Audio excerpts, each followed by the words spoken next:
Të dashur shqiptar, sot do na vi era moskoli, ere mirë, parfumesh, i lire. Gjithë jetën kam dashur që të bëhem shkrimtar, dhe ëndrrën time më realizojnë arvanitasit.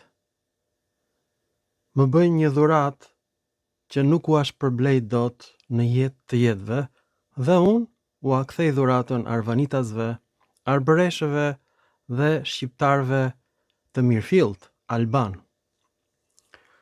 Çfarë kanë bërë arvanitasit? Kanë ruajtur qytetin e thashethemeve. Është qyteti më i lashtë Arvanitas. Quhet Lalimi. Ky qytet është djegur nga grekët, sepse kujtonin që ishte ndonjë emër i shëmtuar shqiptar. Pastaj, Dhimitër Kamarda argumenton që emri i fshatit Lalimi vjen nga fjala e arbëreshëve të Kalabris Lalima, që do thot thashetheme. Kjo fjalë kishte humbur në gjuhën greke. Kjo fjalë rizbulohet në shekullin e 15, kur tregtar arab gjejnë fashikuj të tragjedisë Prometeu i lidhur të Eskilit dhe o japin tregtarëve venecian, që e përkthejnë atë nga gjuha e lashtë helene në gjuhën italiane, veneciane. Pastaj grekët e shikojnë çfarë ishte kjo. Biblioteka Aleksandris është djegur nga grek kristian. Të gjitha veprat pagane janë djegur nga grekët vetë, madje në Apolloni është fura më e madhe që ekziston në botë, furë gjigande, ku janë djegur të gjitha statujat e Apollos dhe të Afroditës dhe të Artemisës, dhe janë kthyer në gëlqere, dhe me këtë gëlqere janë rindërtuar 5 kishat më të mëdha kristiane në Europë. Kishat e para kristiane janë ndërtuar në Apolloni. Vendlindja e Apollos. Rrëzohet perëndia Apollos dhe krijohet perëndia e Krishtit, që zënson Apollon, dhe të gjitha statujat digjen. E kuptoni apo jo, nuk ka statuja të lashta në Hellad, kanë mbetur disa vetëm në Iliri, sepse grekët vet i kanë shkrirë të gjitha statujat e lashta helene. I kanë bërë gëlqere. Helenët kanë djegur të gjitha veprat e Sofokliut, Eskilit, madje dhe veprat e Homerit i kanë djegur. Veprat e Homerit janë ruajtur nga arvanitasit të dashur shqiptar. Fjalori i parë etimologjik, Etymologium Magnum, është botuar nga 2 vëllezër shqiptar me mbiemrin Vlashi. Është fakt i njohur. Pra veprat e lashta janë ruajtur nga arvanitasit. Fjalët e lashta helene janë ruajtur nga arvanitasit. Fjala lalima, thashetheme, nuk ka kuptimi thashethem në veprën e Eskilit, Prometeu i lidhur. Lalima quhet biseda midis perëndis Io, vajzës së perëndeshës Melia, bia e oqeanit, dhe Prometeut, dhe bisedën e tyre ndërpret vetë oqeani. Përshpëritje midis Prometeut dhe Ios. Çfarë është Io? Ajo ishte priftëresh e perëndis Hera, gruajas së Zeusit, dhe Zeusi e pëlqen shumë këtë priftëresh dhe donte ta dhunonte. Hera donte ta pengonte. Zeusi e ndjek Ion dhe pastaj e dhunon. Hera e zemëruar e kthen atë në një lop të re. Lop që nuk ka dhënë viç akoma. Lop e virgjër, kështu i thot Prometeu asaj. Lop e virgjër është emri i Artemisës gjithashtu emri i hënës me brirë.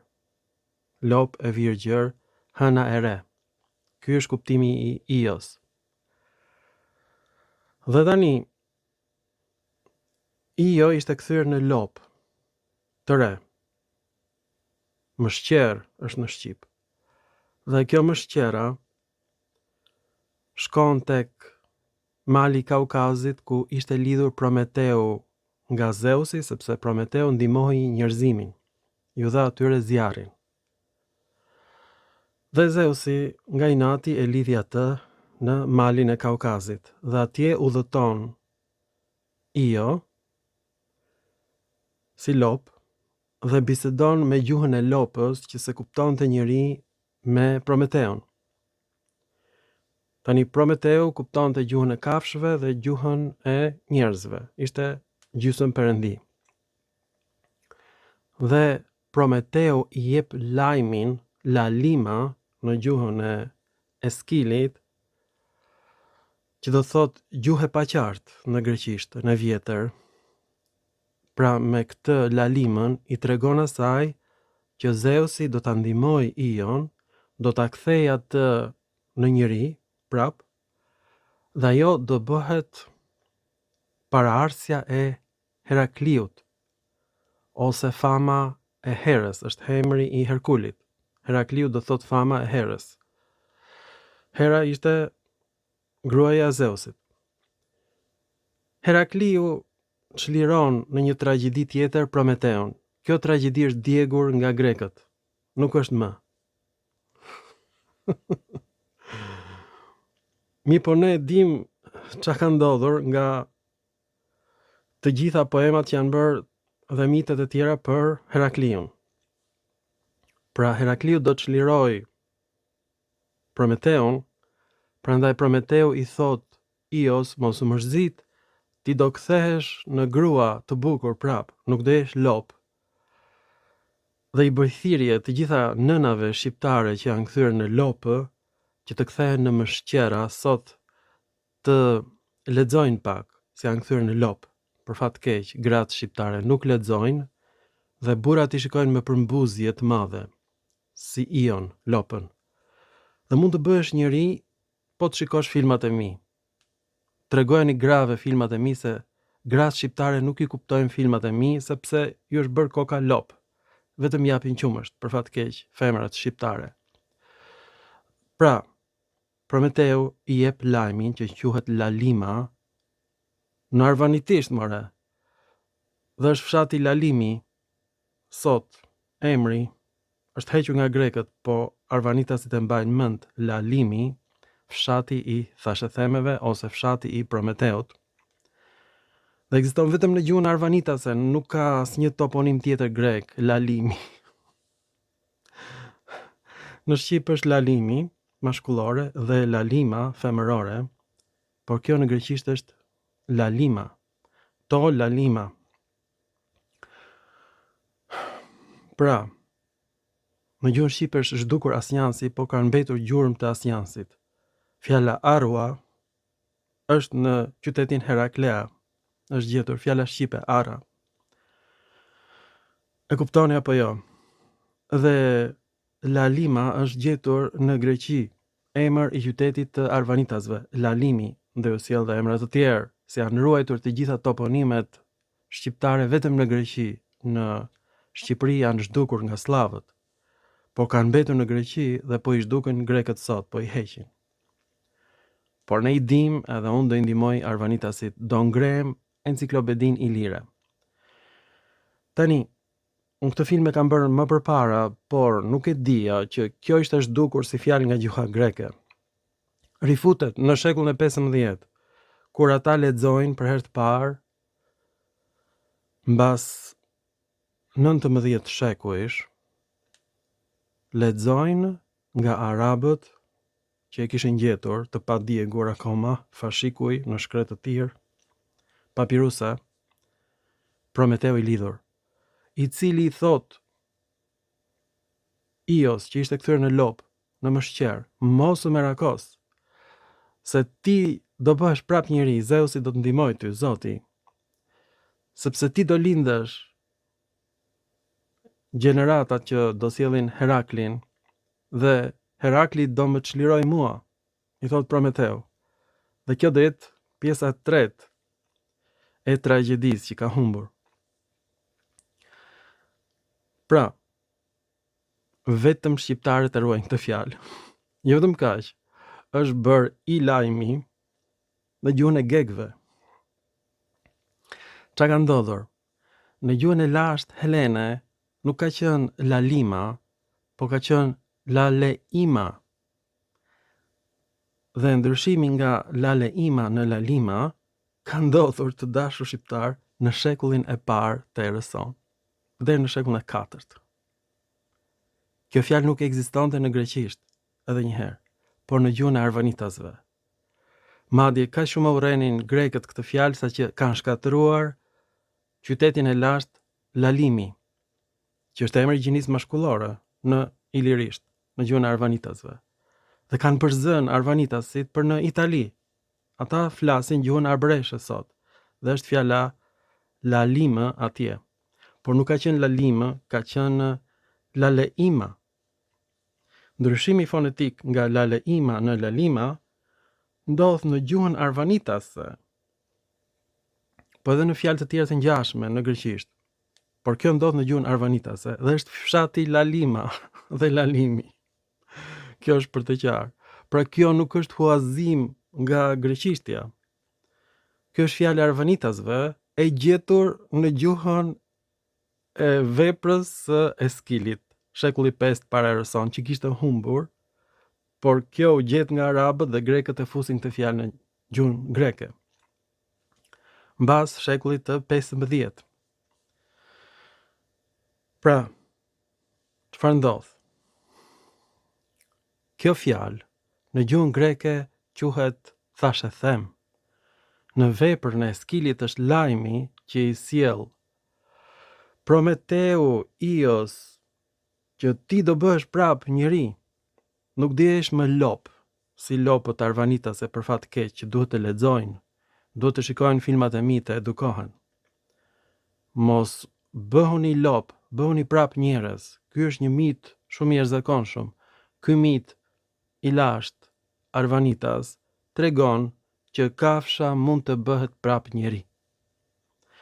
Ky është filmi më i rëndësishëm për shqiptarët, se deri tani kemi thënë që shqiptarët janë kthyer në kafsh, dhe është e vërtet, por po të lexosh, bëhesh prap njeri. Një lloj si mëshqera Io u bë prap grua, u bë njeri. Edhe shqiptarët do bëhen njerëz, do edukohen, se deri tani kanë qenë kafsh.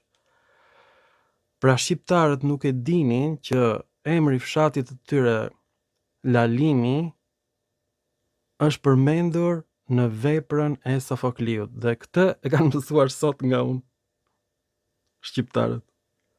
Nga unë e kam mësuar sot që Lalimi është Lalima, është emër i gjinisë asnjanse në gjuhën e Prometeu dhe nuk ka kuptimin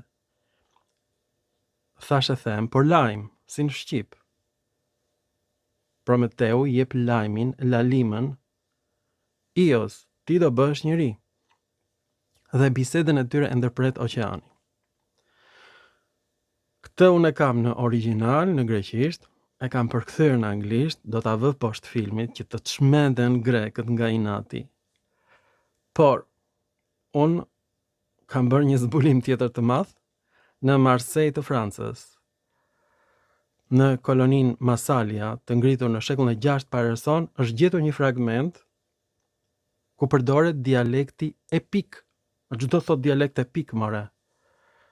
Dialekti epik quhet i tillë sepse është gjetur vetëm në epin e Iliadës dhe epin e Odiseas. Prandaj quhet gjuhë epike, nuk është folur nga njerëzit, dhe prandaj turbo-albanët quhen gjuhën greke gjuhë teknike, gjuhë të shkruar, që nuk është folur nga njeriu. Deri tani, ilirët kanë folur dialektin epik. Ilirët, si në dialektin epik, nuk i përdorin format e trajtës së shquar të emrit. Edhe arvanitasit nuk e përdorin formën e trajtës së shquar të fjalës Lalima. Arvanitasit të dashur shqiptar, me fjalën lembos, që në gjuhën arvanitase është lembe. Ky është thirrori të dashur shqiptar i greqishtes. Lembe i lire është thirrori i greqishtes. Kjo është lembja i lire. Në gjuhën i lire është lembos. Në gjuhën arvanitase është lembe. Ky është thirrori. O lembe. O varke bukur i lire. Grekët e urrenin këtë fjalë. Kjo është origjina e piratëve i lirë. Këto lembet i lire ishin anijet e vogla të piratëve, për shkak të cilit Roma sulmoi Ilirin. Grekët i quajnë Ilirit pirat, me lembe i lire, lembos.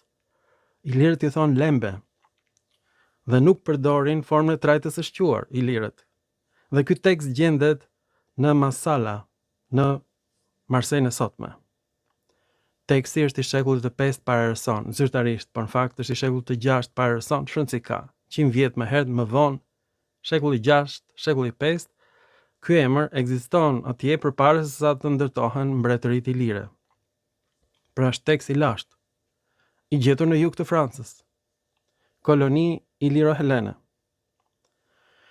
E njëjta gjë që ndodhi me fjalën lembos në ilirisht që përdoret pa formën e trajtës së shquar, e njëjta gjë ndodh me fjalën lalima, që bëhet lalimi, emri i fshatit Lalimi, bëhet fjala lajmi në shqip. Pra gjuha shqipe përdor të njëjtin kuptim që përdor Sofokliu në Prometeun e lidhur. Nuk është thashë them e kanë përkthyer keq grekët nga gjuha e Sofokliut në greqisht veprën e Sofokliut, se kuptojnë. Por është lajmi që i jep Prometeu Ios që ti e dashur më shqerë, mo i lopë, që të ka kthyer Hera xheloze në lop, ti do bëhesh prapë njeri dhe ti do lindësh brezin e Heraklidëve dhe Herakliu mua do më çliroj nga vargonjtë. Një lloj si Herakliu çliroi Prometeun. Unë kam çliruar gjuhën ilire. Gjuha ilire nuk është dialekti epik i gjetur vetëm në poemat e Iliadës dhe Odiseas. Gjuha ilire nuk është gjuhë teknike vetëm e shkruar, por gjuha ilire është gjuhë e folur, gjuhë e gjallë, ku mungojnë format e trajtës së shquar të dashur shqiptar. Janë të njëjtat emra helen, por pa formën e trajtës së shquar. Ky është zbulimi më epokal i të gjitha kohrave që nga fillimi i studimeve të gjuhëve europiane dhe i gjuhës arvanitase të dashur shqiptar. Dhe ky zbulim nuk do të ishte bërë pa fshatin Lalimi dhe Lalima, që është origjina e fjalës lajmi në shqip. Nuk është huazim sepse arbreshët nuk e kishin idenë kush është Prometeu. Ishte harruar. Grekët nuk e dinin që ishte Prometeu i lidhur. E kanë rigjetur në shekullin e 15 nga tregtarët e Venedikut që bënin tregti me tregtarët arab. Dhe i blen këto fashikuj, këto papiruse, me tragjeditë e Eskilit, ndërmjet tyre Prometeu i lidhur. Dhe është përkthyer keq kjo në greqisht. Grekët nuk e kuptojnë këtë tragjedi. Lalima, përfundimisht, do të thot lajmi, si në shqip, që i jep Prometeu lopës Io. Të dashur shqiptar, unë ju kam çliruar nga vargonjtë e errësirës. Unë solla zjarin të dashur shqiptar, unë ju solla dritën. Të gjitha tekstet ilire të gjetura në bodrumet e Akademisë së Shkencave të Shqipërisë përmbajnë tekste ku gjendet dialekti epik i folur nga ilirët, ku mungojnë format e trajtës së shquar të emrit. Ju faleminderit të dashur ilir në filmat të tjerë shkencor.